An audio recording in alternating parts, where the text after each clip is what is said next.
भव कुंज बिहारी गोपीजन वल्लभ गिरिवरधारी जय राधा गोपीजन वल्लभ गिरिवरधारी यशोदानंदन व्रज जन रंजन यशोदा ओ यशोदानंदन व्रज जन रंजन यशोदा यमुना तीरवनचारी यमुना ओ यमुना तीरवनचारी यमुना जय राधा माधव कुंज बिहारी गोपीजन वल्लभ गिरिवरधारी जय राधा गोपीजन वल्लभ गिरिवरधारी यशोदानंदन व्रज जन रंजन यशोदा ओ यशोदानंदन व्रज जन रंजन यशोदा यमुना तीरवनचारी यमुना तीरवनचारी यमुना तीरवनचारी यमुना। बोलो श्री श्री राधा कृष्णचंद्र भगवान की जय। श्री श्री सीताराम लक्ष्मण भक्त हनुमान की जय। श्री श्री निताई गौर सुंदर भगवान की जय। जगत गुरु श्रील प्रभुपाद की जय। ओम अज्ञानतिमिरन्धस्य ज्ञानाञ्जनशलाकया चक्षुरुन्मिलितं येन तस्मै श्रीगुरवे नमः। श्रीचैतन्य मनोभीष्टं स्थापितं येन भूतले स्वयं रूप कदा मह्यं ददाति स्वपदान्तिकं वन्देऽहं श्रीगुरौ श्रीयुतपदकमलं श्रीगुरून् वैष्णवांश्च श्रीरूपं साग्रजातं सहगना रघुनाथान्वितं तं सजीवं साद्वैतं सावधूतं परिजनसहितं कृष्णचैतन्यदेवं श्रीराधा कृष्णपादां सहगना ललिता श्रीविशाखान्वितां च नमः। ॐ विष्णुपादाय कृष्णप्रेष्ठाय भूतले श्रीमते भक्तिवेदान्त स्वामिन् इति नामिने नमस्ते सारस्वते देवे गौरवाणी प्रचारिणे निर्विशेष शून्यवादी पाश्चात्य देशतारिणे नमो महावदन्याय कृष्ण प्रेम प्रदायते कृष्णाय कृष्ण चैतन्य नामिने गौरजुषे नमः। हे कृष्ण करुणा सिंधो दीनबंधो जगत्पते गोपेश गोपिकान्त राधाकान्त नमस्तुते। तप्त कांचन गौरांगी राधे वृंदावनेश्वरी वृषभानुसुते देवी प्रणमामि हरिप्रिये। वाञ्छाकल्पतरुभ्यश्च कृपा सिन्धुभ्येव च पतितानां पावनेभ्यो वैष्णवेभ्यो नमो नमः। जय श्री कृष्ण चैतन्य प्रभु नित्यानंद श्री अद्वैत गदाधर श्रीवासादि गौर भक्तविंद। हरे कृष्णा कृष्ण कृष्ण हरे हरे हरे राम राम राम हरे हरे।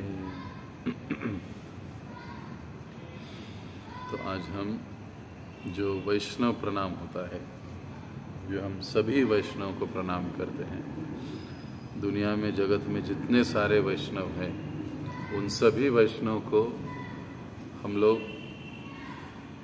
प्रणाम करते हैं। और उसके लिए हम लोग क्या प्रणाम करते हैं वो हम लोग आज समझेंगे। कभी भी मान लो कि किसी देवी देवता को हमको प्रणाम करना है, शिव जी को प्रणाम करना है और देवी को प्रणाम करना है, तो ऐसे समय में हम लोग ये मंत्र बोल सकते हैं, क्योंकि ये सभी देवी देवता हो, ये सभी कौन है, तो ये भगवान के वैष्णव है, भक्त है, भगवान के भक्त है, इसलिए वैष्णव कहा जाता है इनको। तो ये जो प्रार्थना है या प्रणीति है या प्रणाम मंत्र है, वांछा कल्पतरुभ्यश्च कृपा सिंधुभ्य एव च पतितानां पावनेभ्यो वैष्णवेभ्यो नमो नमः। वांछा, वांछा का मतलब होता है इच्छा। कल्पतरु, अब ये कल्पतरु ऐसा वृक्ष है जो इस दुनिया में नहीं पाया जाता, ये भगवान के धाम में वृक्ष पाया जाता है। ये ऐसा वृक्ष है कि इस वृक्ष के नीचे बैठकर आप जो भी इच्छा करोगे वो इच्छा सफल होगी। अगर पेड़ के नीचे, उस कल्प वृक्ष के नीचे आप बैठे हो, कहो कि मुझे 56 भोग का थाली चाहिए, तो पूरी चपाती, सब्जी, दाल, राइस, वो सब कुछ वहाँ पे मिल जाएगा। कल्पतरु, इसीलिए उसका नाम ही ऐसे। कल्प मतलब हम जो भी कल्पना करते हैं, जो भी इच्छा करते हैं, उसके नीचे बैठकर वो तुरंत पूरी हो जाती है। कल्पतरु भ्यश्च, कृपा सिंधु, और कृपा के, करुणा के सिंधु जो है, भ्य एव च, जो हर इच्छा को पूर्ण करने वाले कल्पतरु वृक्ष के समान है, और जो कृपा के सागर है, करुणा के सागर है, और क्या, पतिता नाम पावनेभ्यो, और पतित से पतित व्यक्ति को भी, कोई कितना भी खराब हो, कितना भी बुरा हो, कितना भी कैसे भी क्यों ना हो, उनको पावनेभ्यो, पावन करने वाले कौन है, वैष्णवेभ्यो, ऐसे वैष्णवों को नमो नमः, मैं नमन करता हूँ, मैं प्रणाम करता हूँ। कैसे वैष्णव कैसे होते हैं कि उनके पास आप जाओगे तो वो आपकी हर इच्छा पूर्ण करेंगे। अब मान लीजिए हमारे पास कोई आएगा और कहेगा प्रभु जी मुझे 4 व्हीलर गाड़ी चाहिए, देखो अभी फिर आप तो कहोगे अभी ये तो मतलब तो ऐसा ही निकला इसका, वांछा कल्पतरु, जो भी है कल्पतरु के समान समस्त इच्छाओं की पूर्ति करने वाली। अब ये जो इच्छा की बात है ना, ये किस इच्छा की बात हो रही है, ये भगवत भक्ति, भगवत प्रेम की प्राप्ति की इच्छा की बात हो रही है। जब हम किसी भी वैष्णव के पास जाते हैं तो सबसे पहले हमको एक कल्पतरु के समान जो हमारी इच्छा, देखिए वास्तविक हमारी इच्छा क्या होती है, सुख पाना, आनंद पाना, ये हमारी वास्तविक इच्छा होती है। लेकिन वो सुख और आनंद हम लोग कहाँ ढूंढते हैं, इस नश्वर जगत में, नश्वर चीज़ों में। अब हमारी इच्छा है सुख की और आनंद की। जब हम किसी वैष्णव के पास जाते हैं, उनका आश्रय ग्रहण करते हैं, उनसे कुछ सीखते हैं, उनसे कुछ समझने की कोशिश करते हैं, उनके साथ आदर सम्मान के साथ हम लोग रहते हैं, पेश आते हैं, वो जो कहते हैं उसको गंभीरता से सुनते हैं, मानते हैं, तो हमारी जो सुख और आनंद की जो मूल इच्छा है ना, उस इच्छा को वो पूर्ण कर देते हैं। गाड़ी बंगला देकर नहीं, कृष्ण की भक्ति देकर, भगवान की भक्ति देकर।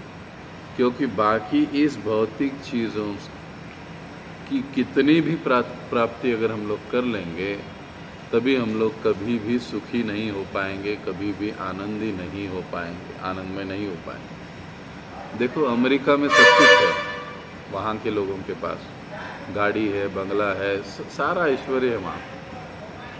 हम लोग खर्चा करके बड़े से बड़ा यहाँ पे जैसे हम लोग अपना हॉल बनाते हैं, वैसे तो उन लोगों का बाथरूम होता है, उतना खर्चा वो लोग करते हैं वहाँ पर। इसके बाद भी सबसे ज़्यादा आत्महत्याएं कहाँ पर होती है?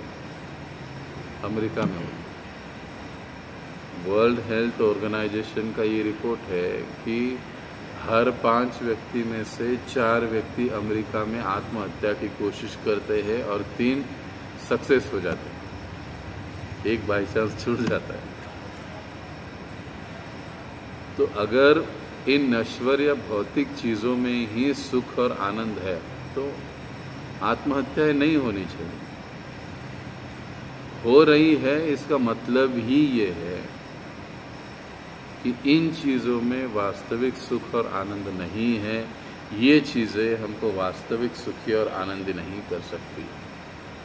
तो जब हम वैष्णव के पास जाते तो वही चीज़ें वो हमको नहीं देते, बल्कि वो एक महत्वपूर्ण अलग चीज़ हमको देते हैं, जो है कृष्ण भक्ति, कृष्ण प्रेम, जिससे हम लोग शाश्वत आनंद को प्राप्त करते हैं, सुख को प्राप्त करते हैं। और वो करुणा के सागर है, दयालु होते हैं, दयावान होते हैं। हम लोग कितना भी क्या कहते हैं,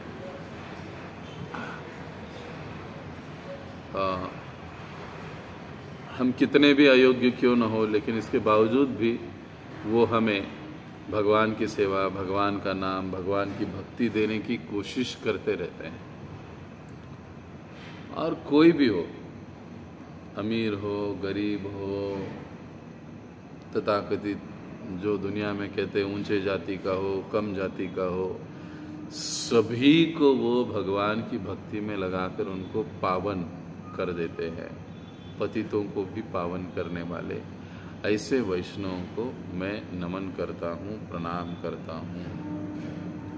अब देखिए, ये जो प्रणाम है ना, ये प्रणाम सिर्फ हरे कृष्ण भक्तों के लिए है क्या? दुनिया के सभी कोनों में जितने सारे वैष्णव हैं जो भगवान कृष्ण के, भगवान विष्णु के भक्त हैं, विट्ठल के भक्त हैं, उन सभी के लिए ये प्रणाम मंत्र है। सभी को, जब हम वांछा कल्पतरु प्रणाम प्रणीति बोलते हैं, पंचांग दंडवत हम लोग करते हैं, तो हम लोग सभी, फिर हमारे संप्रदाय के हो या हमारे संप्रदाय के बाहर के हो, सभी को हम लोग प्रणाम करते हैं, सभी को वो प्रणाम पहुंच जाता है। इसलिए जब हम मंदिर में आते हैं तो मंदिर में आने के पश्चात जब हम पंचांग प्रणाम करते हैं तो उसका एक सीधा मतलब है कि इस मंदिर परिसर में जितने भी वैष्णव भक्त हैं उन सभी को नमन, उनको प्रणाम। लेकिन साथ ही साथ यहाँ से बाहर दुनिया के हर कोने में जितने सारे वैष्णव हैं उनको भी हम प्रणाम करते हैं इस प्रणाम या प्रणीति के माध्यम से।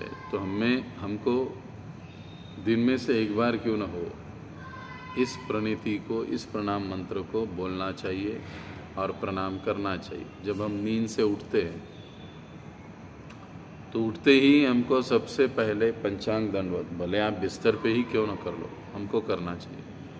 सभी वैष्णव के प्रति हमारा कृतज्ञ भाव होना चाहिए, क्योंकि भगवान के भक्त के प्रति यदि हमारा आदर का भाव रहेगा तो भगवान हम पर जल्दी प्रसन्न हो जाते हैं। इसलिए हम लोग देखते हैं कि कई सारे भक्त हैं, बिस्तर से उठते ही पहला वांछा कल्पतरु सभी वैष्णवों को, भक्तों को प्रणाम करते हैं और फिर अपना जो भी नित्य काम है, कार्य है, वो सारी चीज़ों को चालू करते हैं। तो इस प्रकार से आज ये वैष्णव प्रणाम मंत्र या प्रणीति मंत्र था। आज हम अभी भगवद गीता को आरंभ करेंगे। भगवद गीता का दूसरा अध्याय हम लोग आज आरंभ करें। पहला अध्याय हमने समाप्त कर लिया। लगभग 7 से 8 महत्वपूर्ण जो भी श्लोक थे उसके ऊपर हमने चर्चा की। पिछली बार हमने आखिरी श्लोक पर चर्चा की कि संजय उवाच एव मुक्त्वा अर्जुन संख्ये रथोपस्थोपाविशत् विसृज्य सशरम चापम शोक संविघ्न मानस। कि संजय धृतराष्ट्र को बता रहे हैं कि हे धृतराष्ट्र, है महाराज, युद्ध भूमि में इस तरह कहकर अर्जुन ने अपना धनुष और बाण एक और रख दिया और शोक संतप्त अवस्था में वो रथ के आसन पर यानी नीचे बैठ गया। और हमने देखा पिछली बार कि शोक दो प्रकार का होता है, आध्यात्मिक शोक, भौतिक शोक। हमें भौतिक वस्तुओं के प्रति अत्यधिक आवश्यकता से अधिक शोक नहीं करना चाहिए, परंतु हमें आध्यात्मिक शोक ज़रूर करना चाहिए कि अरे आज मैं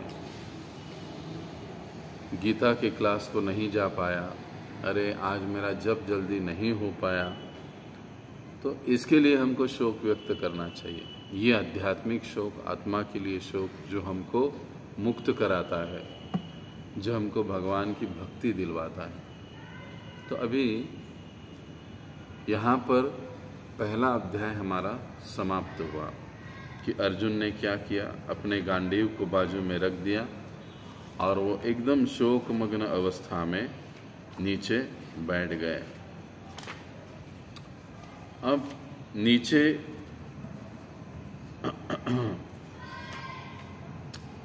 बैठे तब भगवान उनकी ओर देख रहे थे कि अर्जुन क्या बोल रहे हैं, उनकी अवस्था कैसी हो रही है।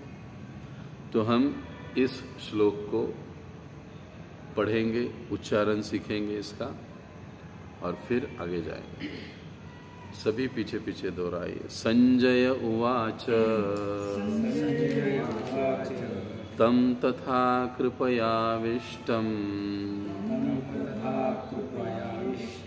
अश्रुपूर्णाकुलक्षणम् विषिदन्तम् इदं वाक्यम् उवाच मधुसूदनः। संजय उवाच तं तथा कृपयाविष्टम्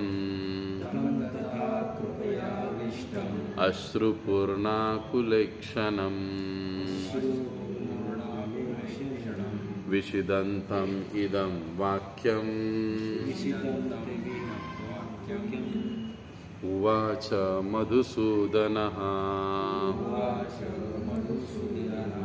संजय उवाच तं तथा कृपयाविष्टम् अश्रुपूर्णाकुलेक्षणम् विषिदन्तम् इदं वाक्यम् उवाच मधुसूदनः। अभी एक एक सभी पढ़ेंगे।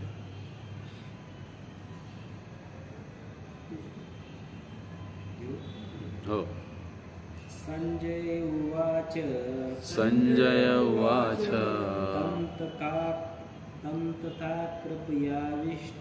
तं तथा कृपयाविष्टम् अश्रुपूर्णाकुलेक्षणम्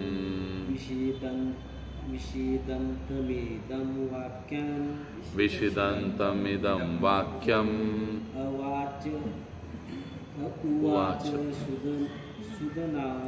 उवाच मधुसूदनः।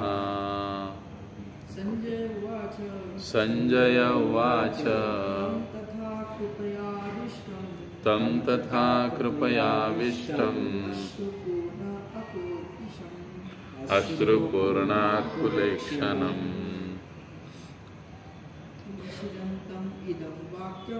विषिदन्तम् इदं वाक्यम् उवाच मधुसूदनः। माताजी। संजय उवाच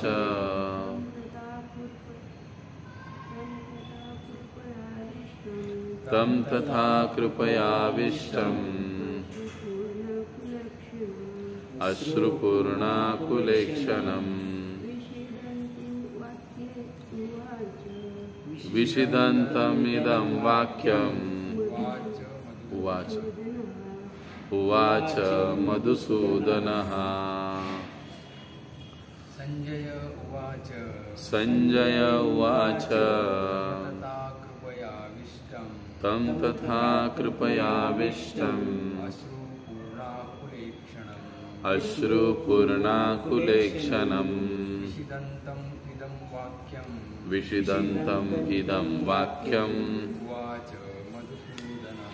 उवाच मधुसूदनः. आता सगळे एकदम वाचूया, एक साथ एक सोबत. संजय उवाच तं तथा कृपयाविष्टम् अश्रुपूर्णाकुलेक्षणम् विषिदन्तम् इदं वाक्यम् उवाच मधुसूदनः.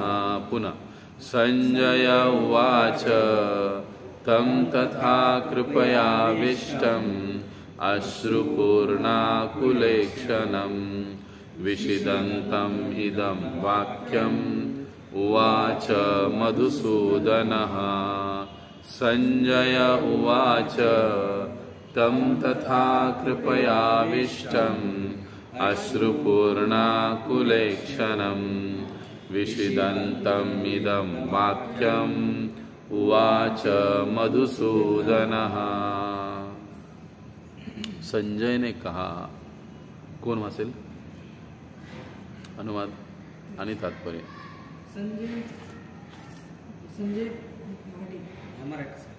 संजय म्हणाला, तरुणीने भारावलेल्या, मन खचलेल्या आणि अश्रूने नेत्र भरून आलेल्या अर्जुनाला पाहून मधुसूदन श्रीकृष्ण पुढील प्रमाणे म्हणाले. तात्पर्य भौतिक करुणा, शोक, अश्रू ही सर्व आत्म्याबद्दलच्या असणाऱ्या अज्ञानाची लक्षणे आहेत. सनातन आत्म्याबद्दल करुणा असणे म्हणजेच आत्मसाक्षात्कार होय. या श्लोकामध्ये मधुसूदन हा शब्द महत्त्वपूर्ण आहे. भगवान श्रीकृष्णांनी मधु दैत्याचा वध केला होता. आता आपले कर्तव्य करीत असताना ज्या अज्ञानाने आपल्याला ग्रासलेले आहे त्या अज्ञानरूपी दैत्याचा श्रीकृष्णांनी वध करावा अशी अर्जुनाची इच्छा होती. करुण्याचा उपयोग कुठे करावा हे कोणाला समजत नाही. बुडणाऱ्याच्या वस्त्राबद्दल करुणा करणे व्यर्थ आहे. अज्ञानरूपी महासागरात बुडालेल्या मनुष्याला त्याच्या बाह्य वस्त्ररूपी स्थूल शरीराचे रक्षण करून वाचवता येत नाही. हे जाणत नाही आणि केवळ बाह्य वस्त्राबद्दल शोक करतो त्याला शूद्र किंवा अनावश्यक शोक करणारा असे म्हटले जाते.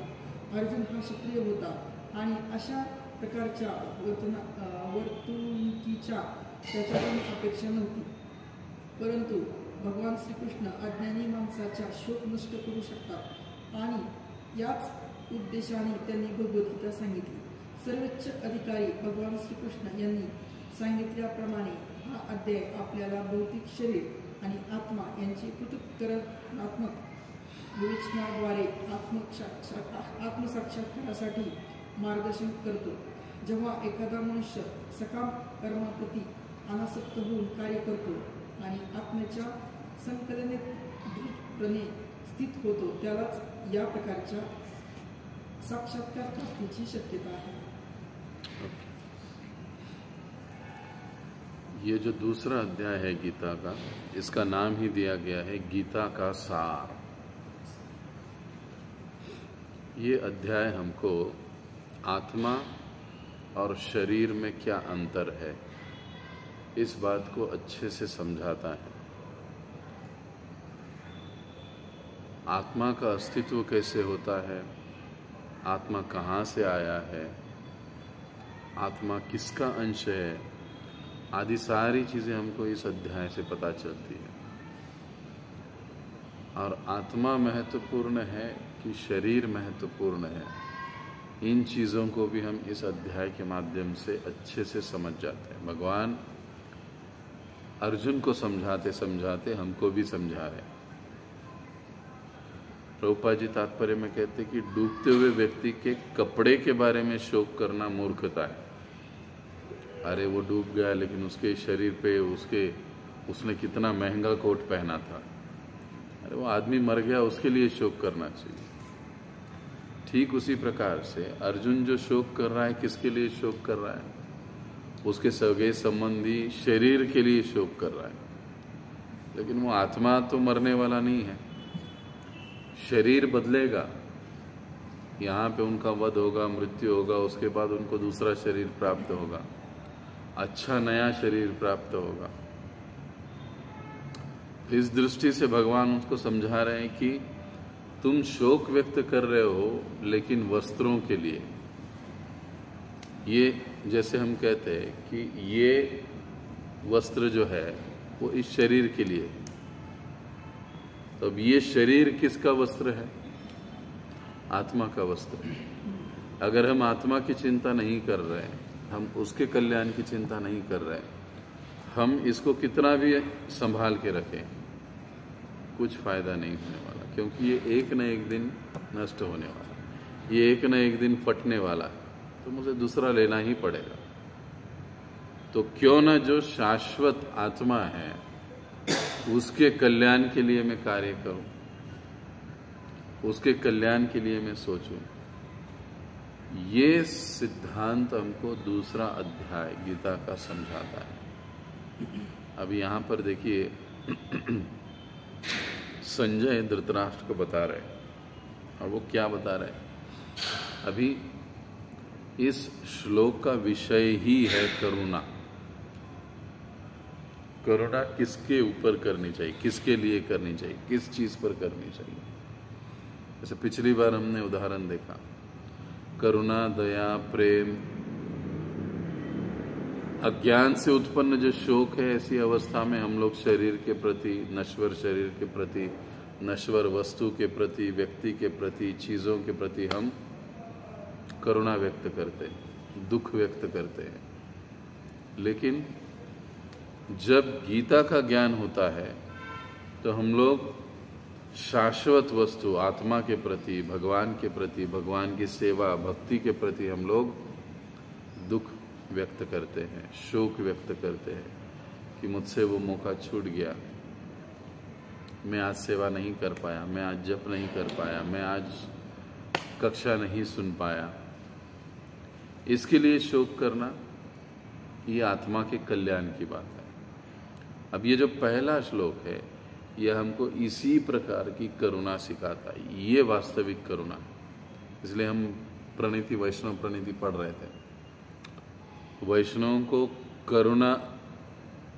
करुणा सिंधु कहा गया है, वो करुणा के सागर है। क्यों?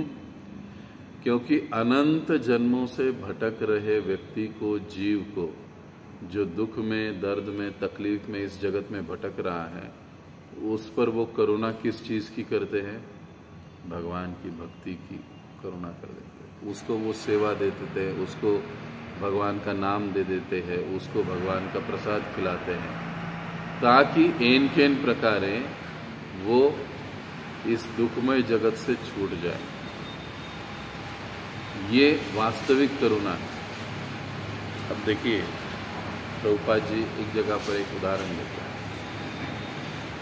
एक व्यक्ति जेल में है, और हम सभी जानते हैं जेल में 3 ग्रेड होती है, ए ग्रेड, बी ग्रेड और सी ग्रेड। अब सी ग्रेड में क्या होता है?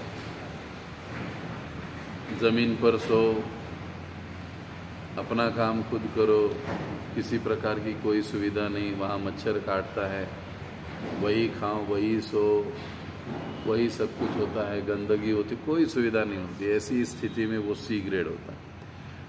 बी ग्रेड में थोड़ा सा सोने के लिए कुछ कॉट होता है, गद्दी होती है,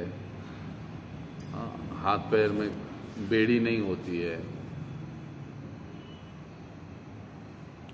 ए ग्रेड में फिर टीवी भी होता है, खाना थोड़ा अच्छा होता है, सगे संबंधियों को मिल भी सकते हैं, उसको रखा जाता है, ए ग्रेड। अब कोई आदमी सी ग्रेड में है और एक व्यक्ति उसको मिलने के लिए जाता है, अरे क्या तुम यहाँ पर हो, मैं तुमको बी ग्रेड में लेकर जाता हूँ, चलो। तो कहता है, अरे वाह, ये तो बड़ी अच्छा है, अच्छी बात है। इस सी ग्रेड से मैं बी ग्रेड में चला जाऊंगा, वहां थोड़ा कंफर्टेबल अच्छा लगेगा।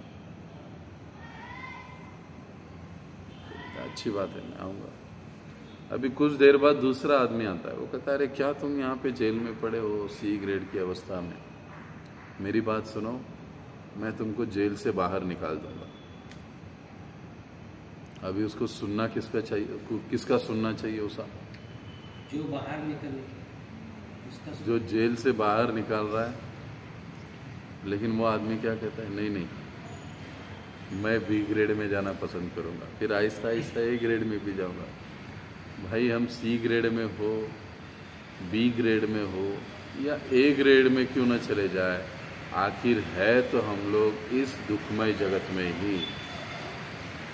जन्म मृत्यु जरा व्याधि, इन सारी चीजों को हमें भोगना ही पड़ेगा। झोपड़ी में रहो, जमीन पर सो, महल में रहो, डनलप गद्दी पर सो, या फिर और कुछ, आजकल लोग चांद पर भी घर बना रहे हैं, वहां पर जाकर सो। जन्म मृत्यु जरा व्याधि, इन चार चीजों से छुटकारा नहीं है। दुख तकलीफ ये सारी चीजें विद्यमान हैं। तो हम कितना भी ग्रेड क्यों ना बदले, लेकिन हमको रहना यहीं पर है। लातें खानी पड़ेगी, तकलीफ झेलनी पड़ेगी, दुख झेलना पड़ेगा, सब कुछ चलेगा। बस थोड़ा सा कपड़ा बदल जाएगा, अच्छा खासा कपड़ा आएगा, घूमने के लिए गाड़ी होगी, लेकिन बाकी चीजें रहेगी वैसे। तो प्रभुपाद जी कहते बुद्धिमानी इसमें है, इस ग्रेड के चक्कर में घुसने से अच्छा है इस भौतिक दुखमय जगत से ही हम बाहर निकले। और निकलने का रास्ता है कृष्ण भावना, कृष्ण भावना अमृत, कृष्ण भक्ति, भगवान नारायण की, भगवान कृष्ण की भक्ति। वो हमको सीधे जेल से बाहर ही निकाल देती। बी ग्रेड ए ग्रेड की झंझट ही नहीं। तो जो वैष्णव है वो दूसरे आदमी के जैसा है, जो कहता है कि भैया क्यों इधर पड़े हो, मैं तुमको यहां से बाहर ही निकाल देता हूं।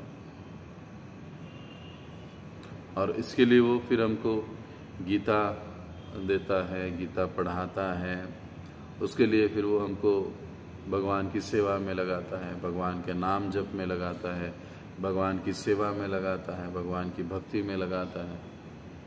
और इस माध्यम से वो उसको इस भौतिक जगत से मुक्त करवा देता है। अब ये जो गीता का जो दूसरे अध्याय का पहला श्लोक है, उसका विषय ही इस प्रकार की करुणा है। अब संजय क्या बता रहे धृतराष्ट्र को कि करुणा से व्याप्त, यानी करुणा, यानी इनके ऊपर, मुझे इनको नहीं मारना चाहिए। अरे देखो ये लोग कैसे हैं, लोभ में और क्रोध में ये लोग अंधे हो चुके हैं, एक दूसरों को मारने के लिए तैयार हो गए। तो ये करुणा है, वो उनको मारना नहीं चाहता अर्जुन। वो कहता है इनको राज्य चाहिए, लेने दो, मैं अपना जंगल में जाके साधु बन के रहूंगा। करुणा। जैसे हम देखते प्रभुपाद जी 70 की उम्र में अमेरिका गए, क्या जरूरत थी 70 की उम्र में? जब 70 की उम्र में आदमी घर में आराम के साथ खटिया पर लेटा रहता है, लेकिन वो 70 की उम्र में वहां पर गए। जब वो गए तो उससे पहले वृंदावन में आज भी हम लोग देखते हैं, प्रभुपाद जी का एक रूम था, वहां पर प्रभुपाद जी रहते थे दामोदर जी के साथ, राधा दामोदर भगवान के मंदिर के सामने। बढ़िया उनका कुटिया था, दिन भर वहां पर अध्ययन करते। और वृंदावन में प्रसाद तो क्या कहीं पर भी मिल जाता है। वृंदावन में कोई आज भी कोई भूखा नहीं रहता है, वहां पर कहीं पर भी उनको प्रसाद मिल जाता है, ये वहां की विशेषता ही है। लेकिन इतना आसान जीवन छोड़कर दिन भर भागवत पढ़ते, प्रचार करते, प्रभुपाद कर सकते थे, वहीं पर रह सकते थे। लेकिन इसके बावजूद भी प्रभुपाद जी अमेरिका गए, वहां पर प्रचार किया, लोगों को भक्त बनाया, पूरी दुनिया में घूमे, 108 मंदिर बनाए प्रभुपाद जी ने। ये क्या है? ये वास्तविक करुणा है। ये वास्तविक करुणा। करुणा भी दो प्रकार की होती, एक तो भौतिक करुणा है और ये आध्यात्मिक करुणा। उसके आत्मा के कल्याण के हेतु कार्य करना और शरीर के कल्याण हेतु कार्य करना। शरीर कल्याण के लिए कोई अन्नदान करता है, कोई वस्त्र दान करता है, कोई किसी को नौकरी लगा देता है, कोई किसी के लिए हॉस्पिटल का खर्चा करता है। हम देखते हैं ना, दुनिया में ऐसे कितने सारे लोग हैं, संस्था है, ऑर्गेनाइजेशन है, जो शरीर के स्वस्थता के लिए काम करते हैं। अर्थात वो भी ज़रूरी है, ऐसे नहीं ज़रूरी नहीं है, लेकिन केवल वही सब कुछ नहीं है। इसके साथ साथ हमें आत्मा के लिए भी कार्यरत होना पड़ेगा। ये असली करुणा है।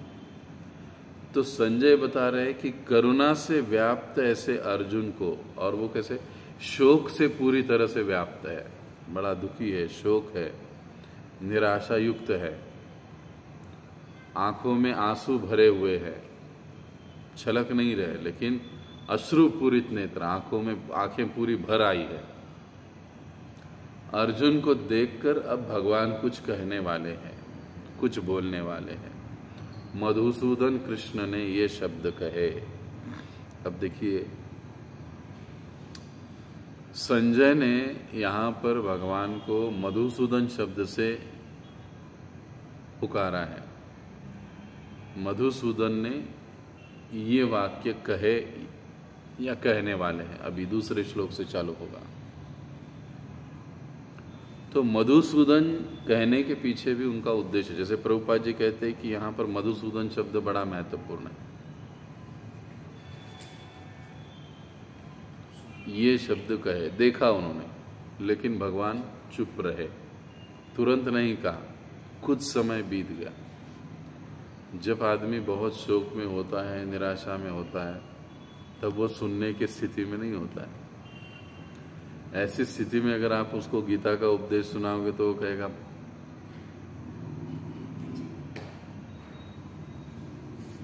सुनने के लिए भी या सुनाने के लिए भी एक उचित समय होना या आना जरूरी होता है।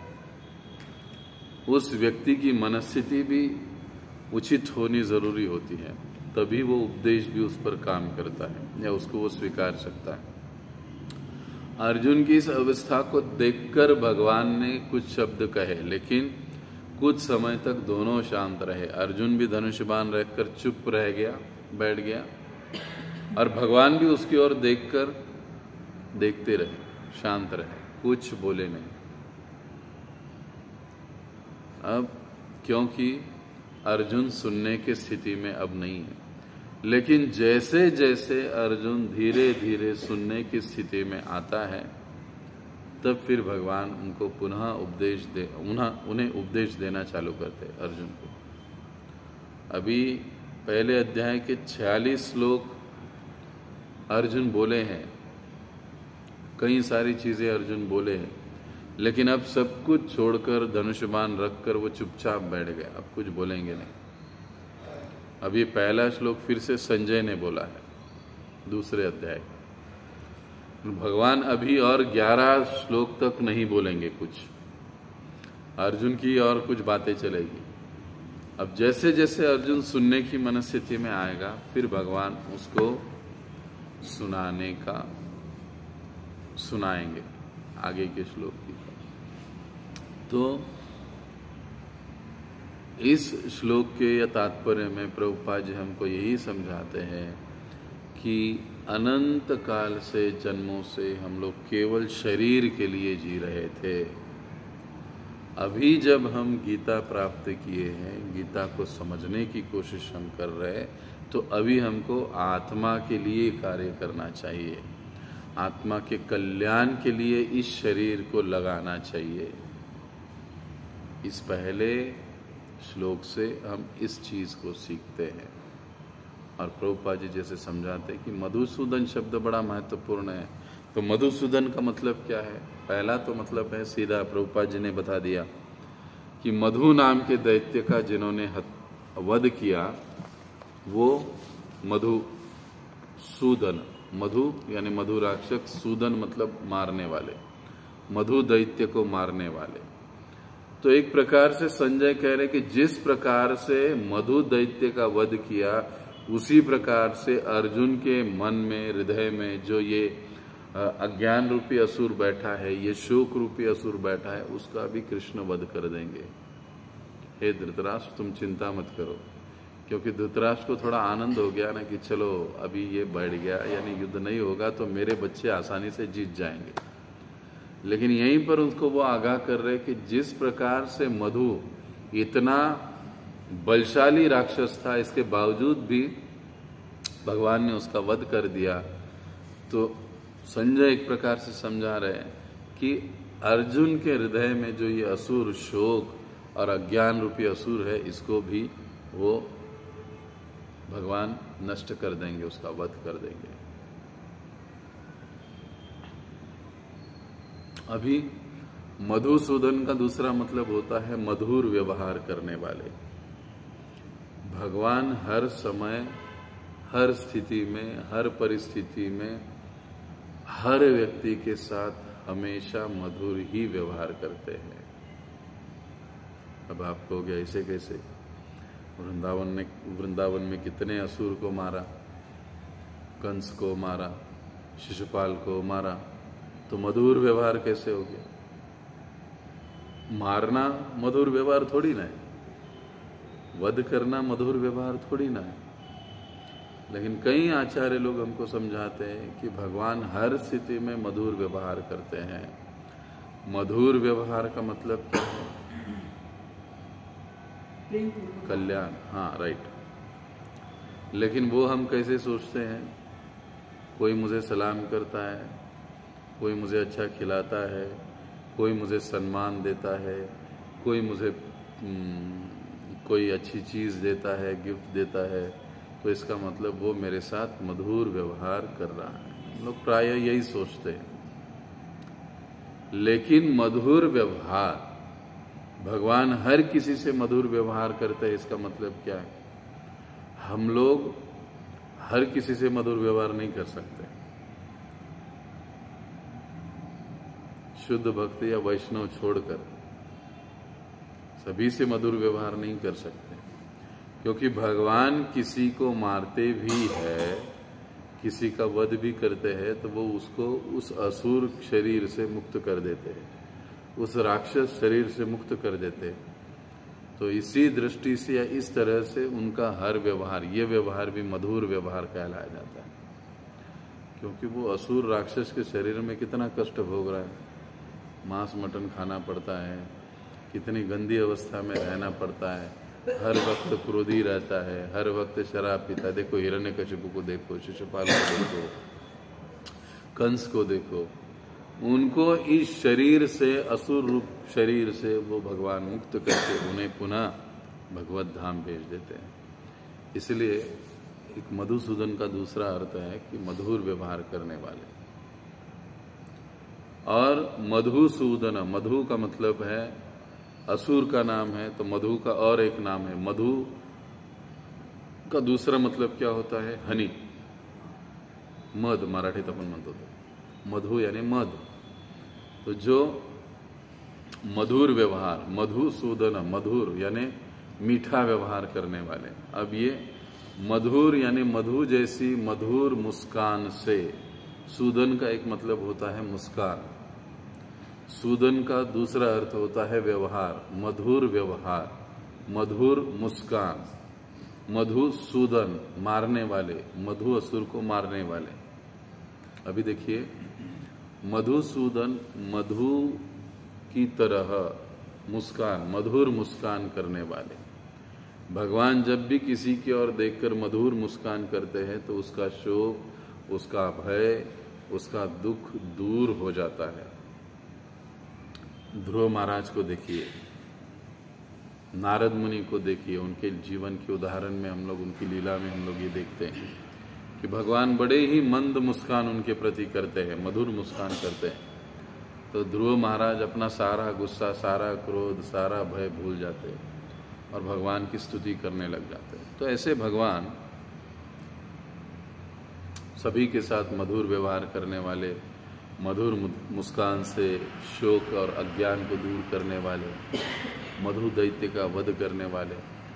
अब अर्जुन को कुछ कहने जा रहे हैं। हम दूसरे अध्याय दूसरे श्लोक से सारी चीज़ें, सारी जो भी भगवान कहेंगे वो आरंभ होगा। अगर कोई प्रश्न है आपका तो भी आप पूछ सकते हो। यहाँ पर हम पहला श्लोक कहकर रुकेंगे।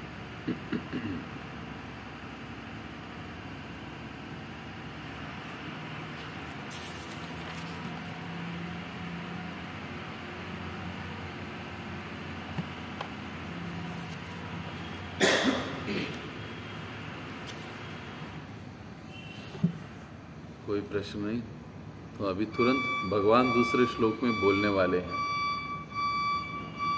अब वो हम अगले गुरुवार को सुनेंगे। पिछली बार जैसे हम लोग वैष्णव सदाचार में हम साधना या नाम जप की बात हम लोग सुन रहे थे, समझ रहे थे। उसमें से हमने पिछली बार चर्चा की थी कि भगवान का नाम जब हम जपते हैं तो हमारा उद्देश्य क्या होना चाहिए। इस पर हमने चर्चा की कि हमारा उद्देश्य केवल भगवान की सेवा, भगवान के नाम के द्वारा हमारे हृदय का शुद्धिकरण होना चाहिए।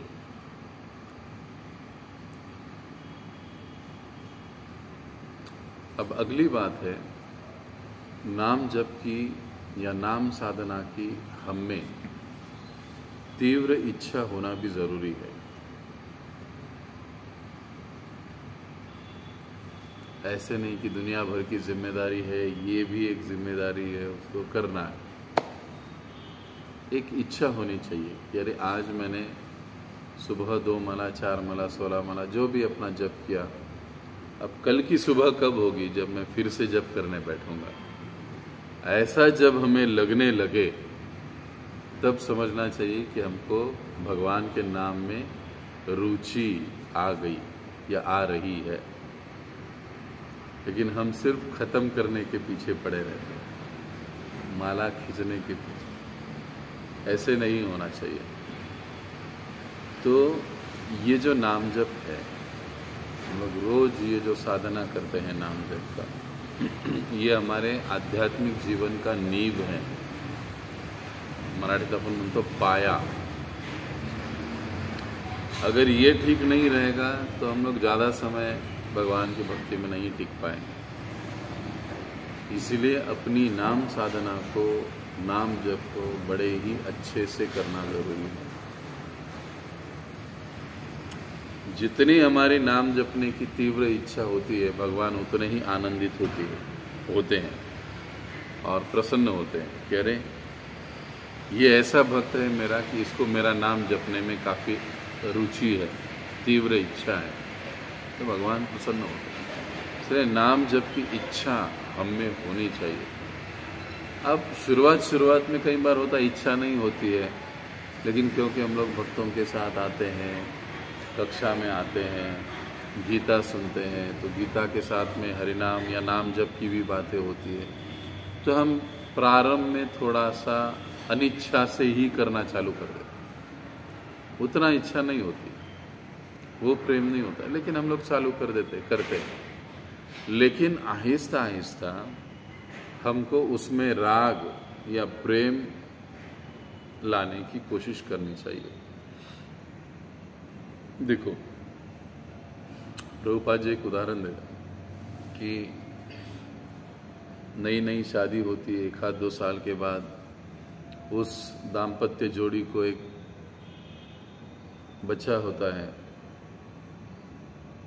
तब देखा जाए तो पहले उस माता को अपने बच्चे को साफ करने के लिए उसका सू साफ करना, उसका मलमूत्र साफ करना, इन चीज़ों को उतनी रुचि नहीं होती है, वो थोड़ा सा ये होता है। लेकिन कुछ समय के बाद वही काम वो माता पूरे प्रेम के साथ करने लग जाती है उस बच्चे की। क्यों? कभी सोचा? एक तो उसके प्रति उसको लगाव हो जाता है, और फिर वो सारा जो उसका सेवा है, काम है, वो प्रसन्नता के साथ करने लग जाते हैं। ठीक वैसे ही प्रारंभ में भले ही हम लोग अनिच्छा से क्यों न करें, रुचि नहीं होगी, लेकिन हमको वो करते रहना चाहिए, नाम जप, नाम लेते रहना चाहिए। और ऐसे नाम लेते रहने से ही हमें वो रुचि, वो प्रेम उत्पन्न हो जाएगा। और एक समय में हम लोग स्वयं से जप करेंगे। किसी दिन अगर हमारा जप छूट गया तो हमको बेचैनी होगी, अरे आज जप छूट गया।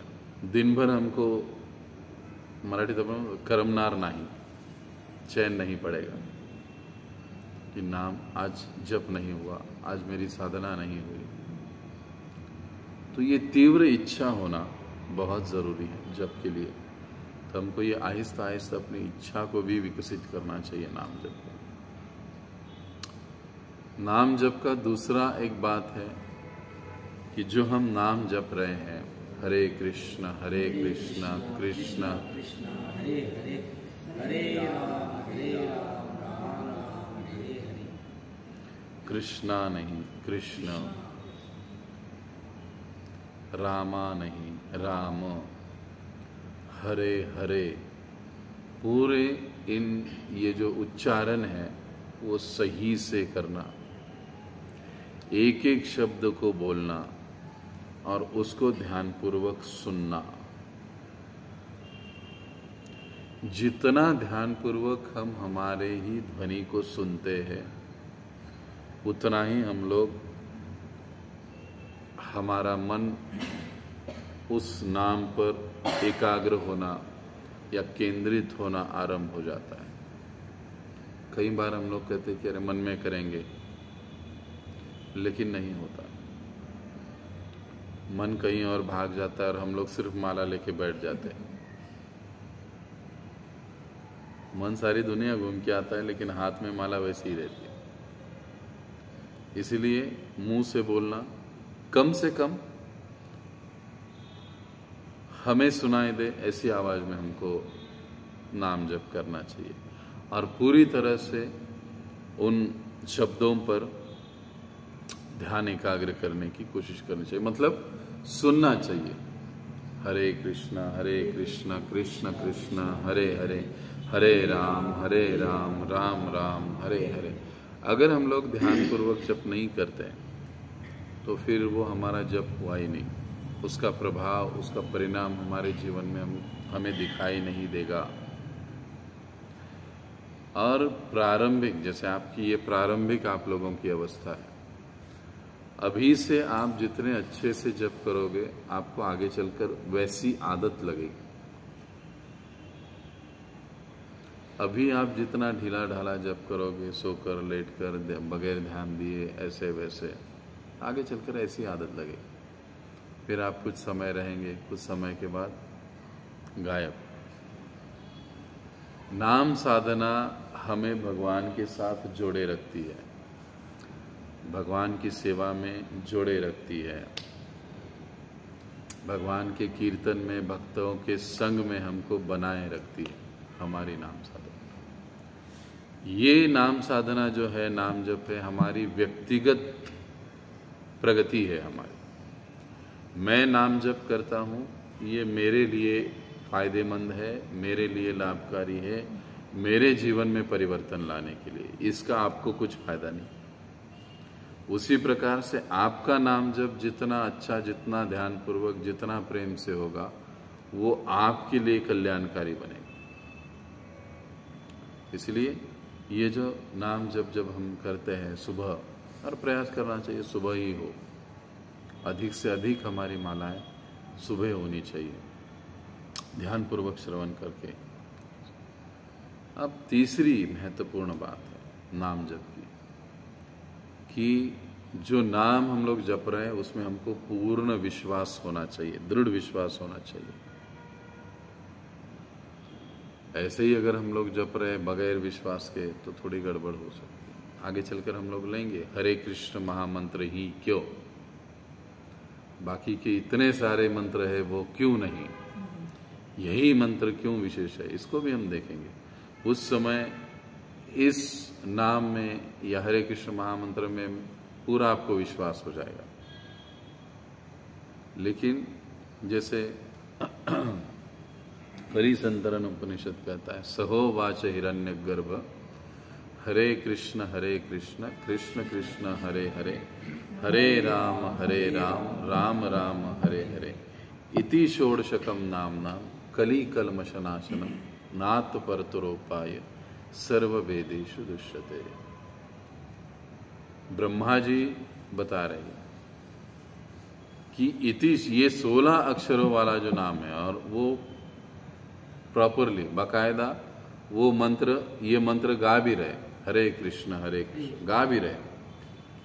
इति षोडशकम, ये 16 अक्षरों वाला नाम कली कलमश नाशम, कलियुग के सारे दोषों को, कलमशों को नाश करने वाला है। नातः परतरोपाय, दूसरा कोई उपाय नहीं है। सर्व वेदेषु दृश्यते, सभी वेदों में इसके अलावा और दूसरा कोई उपाय नहीं है। ये कौन कह रहा है? इस्कॉन वाले कह रहे, हरे कृष्ण नहीं, ये कलिसंतरण उपनिषद में कहा जा रहा है। वहां पर बताया गया, ब्रह्मा जी बोल रहे हैं, भाई यही मंत्र है जो हमें कलयुग में तारेगा। अब आप कहोगे फिर जय जय राम कृष्ण हरि क्या है, फिर ये क्या है, फिर वो क्या है, उन सारी चीज़ों पर हम आहिस्ता आहिस्ता चर्चा करेंगे। कुछ मंत्र पंचाक्षरी होते हैं, कुछ अष्टाक्षरी होते हैं, कुछ षोडशक के नाम के होते हैं, 16 अक्षरों वाले नामों वाले होते हैं। तो मंत्र अलग अलग होते हैं, अलग अलग मंत्रों का गंतव्य अलग अलग होता है, प्रभाव अलग अलग होता है, और हर मंत्र हर व्यक्ति के लिए नहीं होता है। कुछ मंत्र कुछ विशेष व्यक्तियों के लिए, साधुओं के लिए, सन्यासियों के लिए होते हैं, कुछ मंत्र किसी के लिए होते हैं। वैसे हरे कृष्ण महामंत्र जो है ये सभी जनसाधारण लोगों के लिए, राम भी है, कृष्ण भी है, हरे यानी राधा रानी भी।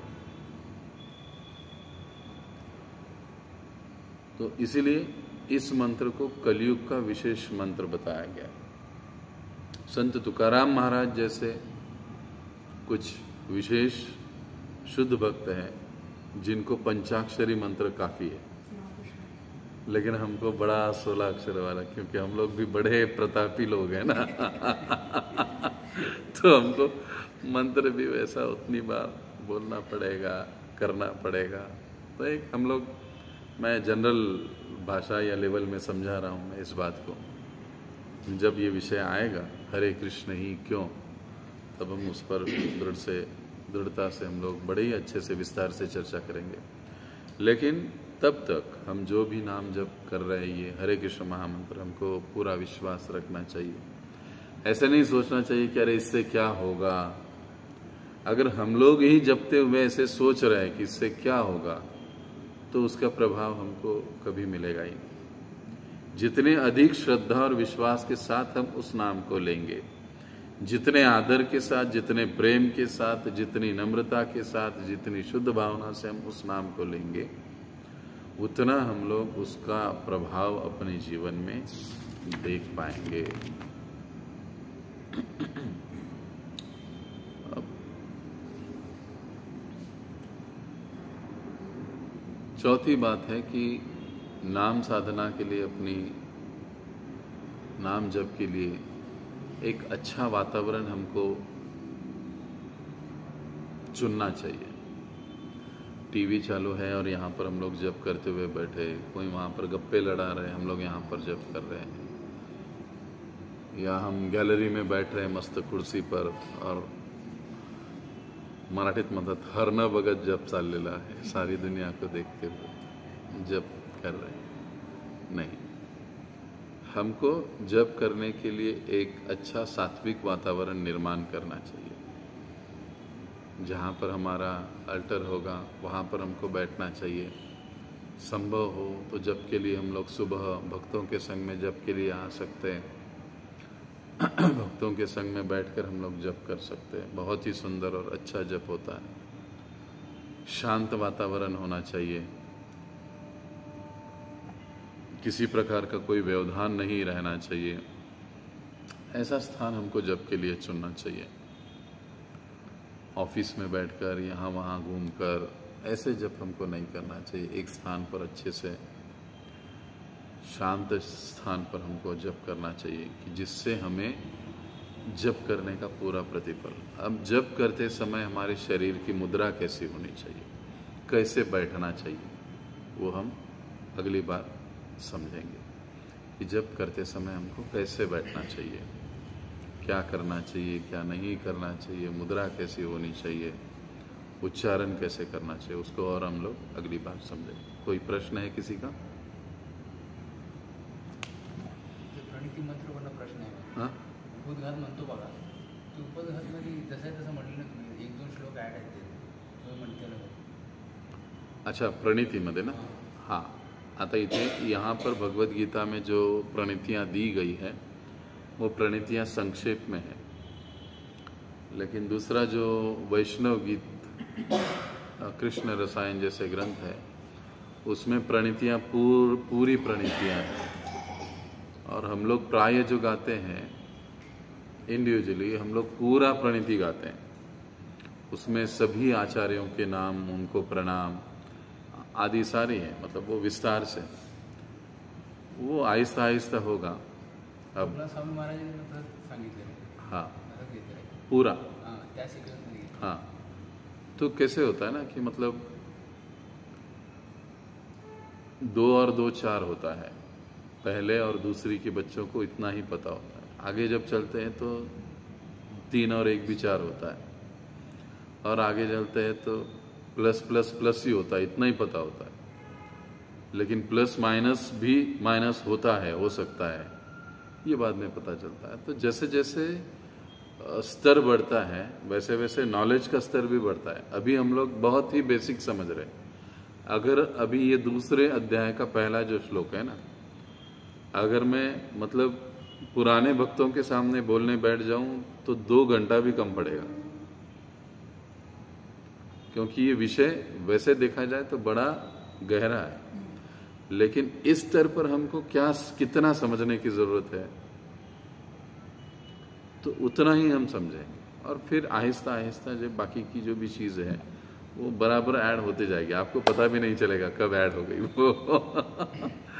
तो ऐसे कहीं मिल सकता है क्या? हाँ, कहीं मिल सकता है क्या जब? हाँ, मिल सकता है, मिल सकता है। आप अगर मंदिर जाओगे कैंप में वगैरह तो वहाँ पर वैष्णव गीत नामक पुस्तक होगा, तो उसमें आपको सारे वैष्णव भजन मिलेंगे। ये सारी प्रणिति आपको डिटेल में मिलेगी वहाँ उसमें ग्रंथ में। एक छोटा वाला 30-40 वाला भी आता है और दूसरा कुछ 150 वाला भी आता है, थोड़ा बड़ा बुक है। आरती में जो भी गाते हैं ना, हाँ, वो सारी सब मिलेंगे उसमें आपको, तो आप वो ले सकते हो। तो थोड़ा वो बड़ा वाला लीजिए ताकि उसमें आपको सारी चीज़ें डिटेल में। अब इसमें भी कुछ है, हम लोग प्राय जो रेफर करते हैं यहाँ पर वो छोटे बुक्स है, उसमें गिने चुने ही आरतियाँ या भजन होते हैं। लेकिन अगर आप दूसरा बुक देखोगे तो उसमें बहुत सारे भजन, बाकी आरतियाँ, सारी चीज़ें। और कुछ बुक्स ऐसे हैं कि जिसमें ये प्रणितियाँ और उनके अर्थ भी दिए हुए हैं, तो वो लेंगे तो ज़्यादा अच्छा है। ये जब छोटे लेते हैं तो उसमें केवल श्लोक होते हैं, बाकी कुछ नहीं होता। लेकिन अगर दूसरा वाला बड़ा थोड़ा बुक लेंगे कि जिसमें मंत्र भी है, प्रणिति भी है और उसका नीचे हिंदी मराठी में अर्थ भी है, तो अर्थ के साथ लीजिए तो वो ज़्यादा अच्छा होगा।